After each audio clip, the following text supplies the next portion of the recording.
Recorded Books presents The Road to Cardinal Valley by Earlene Fowler. Narrated by Kate Forbes. Prologue. Ajo, Arizona. In the old company town, the copper mine long abandoned, in the always crowded shelter, the dogs never stopped arriving. They came, and they came.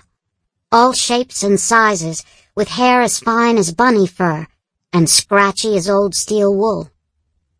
They came with tinny yips, and frightened howls, and dignified baritone barks, the canine equivalent to James Earl Jones. They came with all manner of scars, both physical and mental, the mental less obvious, but ultimately more devastating. Like people, she thought, while bathing them, gently untangling their knotted fur with her fingers. The calming scent of lavender reminded her, for some odd reason, of everything she had thrown away. They arrived and arrived, legs stiff with fear, eyes round and glowing with desperation. Their identical thoughts could have been written in a cartoon bubble above their heads. All is lost.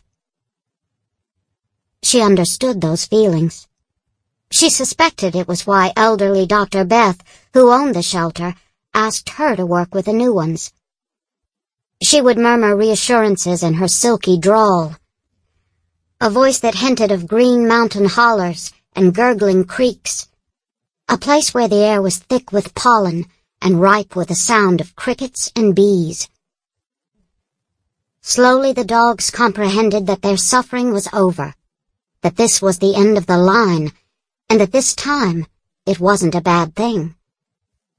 At the end of this line lay soft old blankets and good food, kind touches and those satiny words, warm and sweet as banana pudding. When no one else was around, she sang to them in her thin soprano, Patsy Cline's broken heart songs, Kitty Wells and her honky-tonkin' girl, and the mournful mountain songs of Hazel Dickens. Like Hazel, she'd grown up with a coal mine knocking at the plate glass windows of the company house, a reality as black as death and just as certain. It was the only time she sang now. She had long given up the dream whose price had been her family, her dignity, her youth, and sometimes she felt, though Father Tomas assured her otherwise, her very soul. Now she sang to Sample complete. Ready to continue?